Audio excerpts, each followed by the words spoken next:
This 17 News at Noon podcast is brought to you by Clinica Sierra Vista. Welcome back to the 17 News at Noon podcast, where we share your news on your schedule.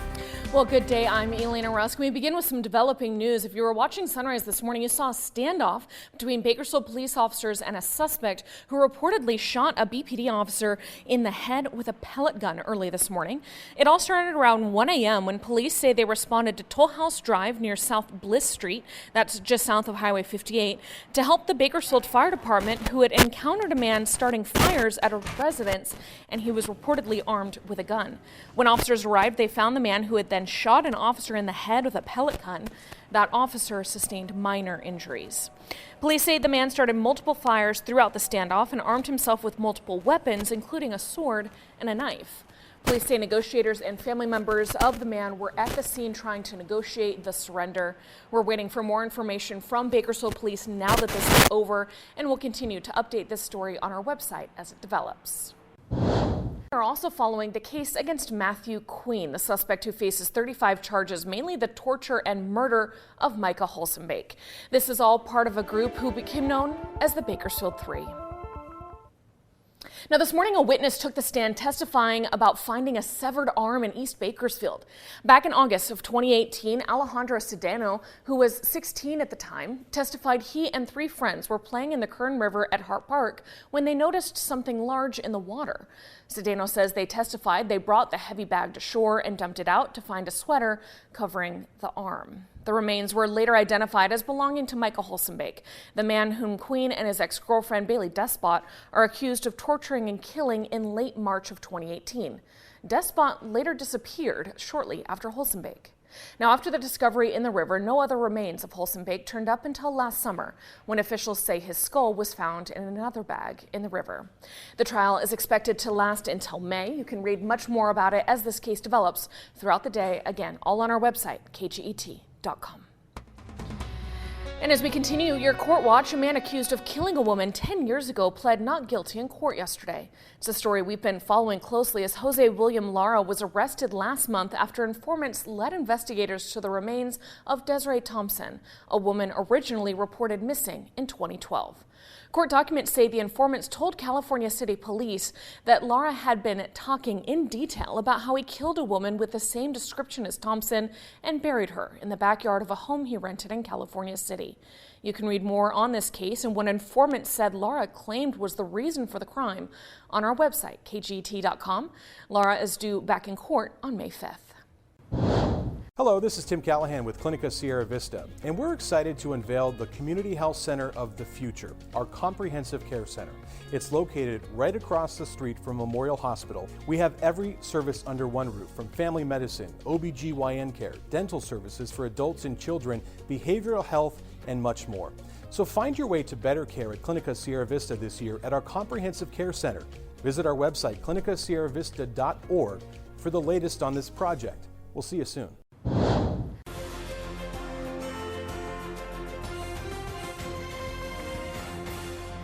And 17 News is your local election headquarters. A historic vote was made last night by the Bakersfield City Council on the redrawing of ward boundaries in the city. Motion is approved. With council. All right, and with that, the City Council adopted Ward Map 5B, setting new ward boundaries for the next 10 years. Map 5B creates 3 new Latino majority districts and unites voters in the Sikh and Punjabi community in Ward 7. It was drawn by a grassroots activist organization called the Jakara Movement.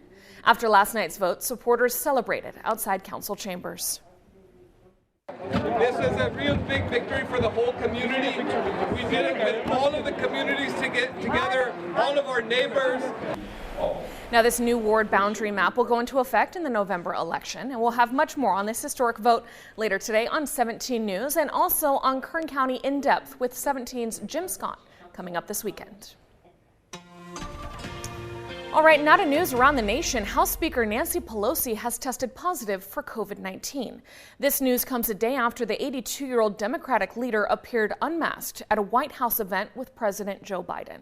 Pelosi is currently asymptomatic, according to a tweet from her spokesman, Drew Hamill, this morning. He says she had tested negative earlier in the week. She is fully vaccinated, including her booster. He said she will quarantine consistent with CDC guidance, and her congressional trip to Asia has been postponed. And Congress voted to overwhelmingly suspend normal trade relations with Russia and ban the importation of oil, ratcheting up the U.S. response to Russia's invasion of Ukraine. This House action comes after the Senate voted the two bills with unanimous approval. President Biden has already taken executive action to ban Russian oil, liquefied natural gas, and coal to the United States. And this vote puts the legislation on President Biden's desk to be signed into law. The bill paves the way for the president to enact higher tariffs on various imports, such as certain steel and aluminum products, further weakening the Russian economy under President Vladimir Putin.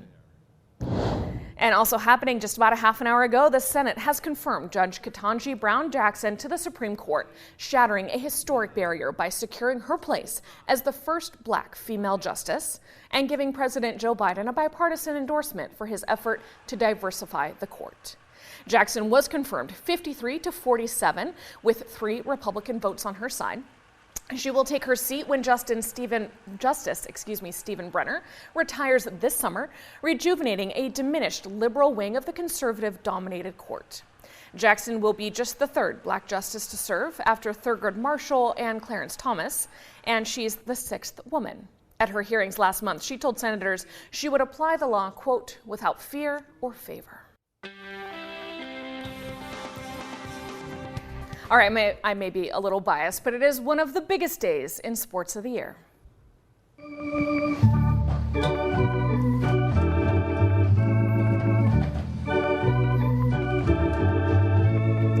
I'm so happy. Baseball season is officially back today with 14 teams in action for opening day, including the Padres and the Angels. 16 more teams will get things kicked off tomorrow, including the Dodgers, Giants, and A's. Now, the Cleveland Guardians will play their first game with the new name today in Kansas City. The start of the season begins a week later than usual due to an owner-initiated lockout that lasted nearly 100 days. And 14 months after he was seriously injured in a car crash, Tiger Woods teed off in the Masters in search of his 6th green jacket today. A huge gallery was on hand at Augusta National to watch Tiger and the rest of the field take on this very tough course. Woods said before the tournament started that his golf game is in good shape, but walking around the course will be the toughest challenge for his recovering leg this weekend. Now, if he does win, Woods would tie Jack Nicklaus with more Masters wins in history.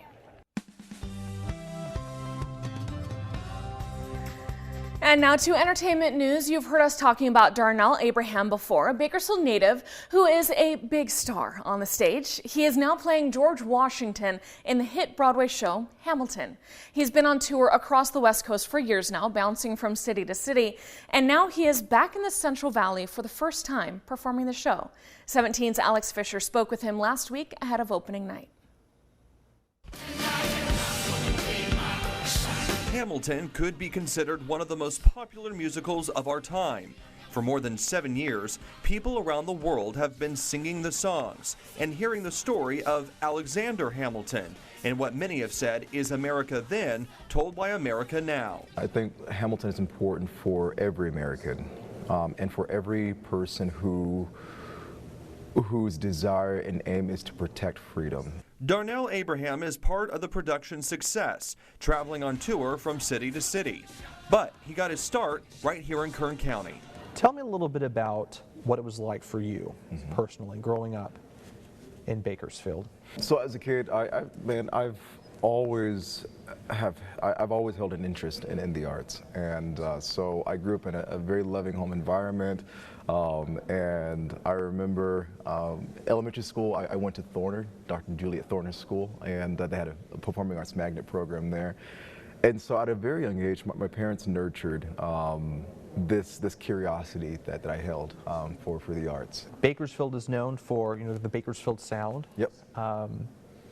but there's not a lot of talk about some of the other sounds, if you will, that come out of Bakersfield. Yes. There are different avenues of theater, of art, of music that are not widely talked about. Right. How did you find that?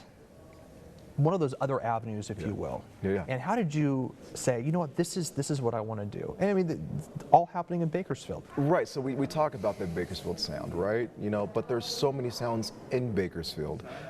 And so musical theater, you know, is one of them. And Bakersfield really has a very strong history and legacy when it comes to theater.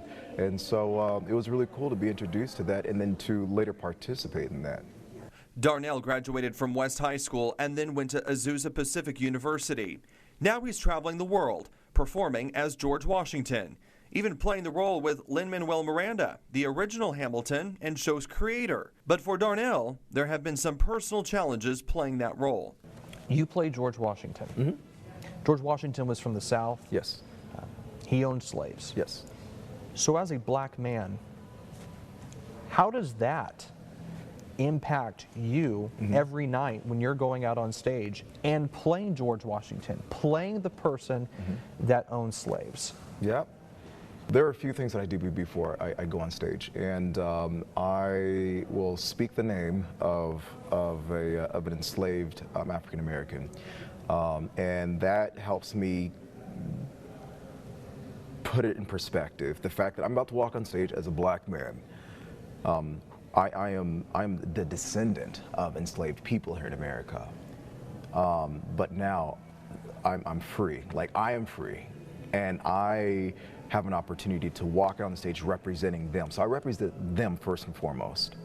He was a complex man. He did really good things. I mean, I don't know if we would have won the Revolutionary War had George Washington not been at the helm. You know, and so I want to acknowledge the strength that he brought to this early nation as a leader, as a thinker, but also acknowledging an evil that was performed. Because, you know, we all want to say he was a man of his time. As a man of faith, sin is sin. I mean, evil is evil. I don't care if it happened in 1776 or it's happening in 2022. It is evil. When coronavirus forced theaters to stay dark, there was George Floyd and Breonna Taylor, then a divisive presidential election, and the riot at the U.S. Capitol. When he returned to the stage to resume his role as George Washington, there was a new meaning to the songs he was singing. Thomas Jefferson and Alexander Hamilton, they were constantly at odds, but George Washington was intentional in bringing these two great thinking minds together. Because look at the outcome of that. But he always led with, let's keep our mind on the prize, let's keep our mind on the goal, and that is in building a country where all of these different opinions and ideas can coexist. And not just coexist in terms of tolerating one another, but coexist in terms of being civil, of having an open mind, being able to listen, you know. And so right now, I feel like we live in a time where everyone's too busy trying to get their point across, but no one's listening. Now back in the Central Valley, playing close to home, Darnell hopes his role and the songs he sings on stage inspires others in Kern County, especially kids, to be curious about the world. I think kindness goes a long ways. I think humility goes a long ways. You can be tenacious and humble. It's possible, you know. But I just really want our kids to be inspired, man. To get out, to learn, and to get after it. Just an incredible piece there by our own Alex Fisher. Now, Hamilton is playing in Fresno through Sunday if you want to try and grab some tickets. The 17 News at Noon podcast is a production of KGET and Nexstar Media Group. For more on all of the headlines in today's show, head to kget.com.